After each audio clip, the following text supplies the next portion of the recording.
ఎటువంటి మ్యారినేషన్ లేకుండా అప్పటికప్పుడు చికెన్ ఫ్రై ఎలా చేసుకోవాలో చూసేద్దామా. ముందుగా స్టవ్ ఆన్ చేసి కడాయి పెట్టుకొని కొద్దిగా ఆయిల్ వేసుకోవాలి.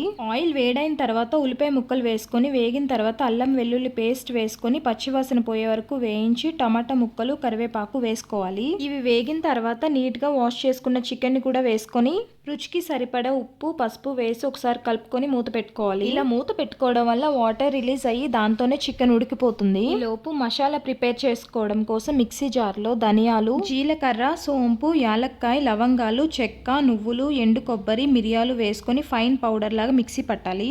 చికెన్లోని నీళ్ళన్నీ ఇనిగిపోయిన తర్వాత కారం, మనం మిక్సీ పట్టిన మసాలా పొడి వేసుకొని కలిపి మూత పెట్టుకొని మధ్య మధ్యలో అడుగు మాడకుండా కలుపుతూ వేయించుకోవాలి. చికెన్ మెత్తగా ఉడికిన తర్వాత 2 పచ్చిమిర్చి చీలికలు, కరివేపాకు, కొత్తిమీర వేసుకొని 2 నిమిషాల తర్వాత స్టవ్ ఆఫ్ చేసుకుంటే చికెన్ ఫ్రై రెడీ అయిపోయినట్టే. వీడియో నచ్చితే లైక్ చేసి ఛానల్ని సబ్స్క్రైబ్ చేసుకోండి.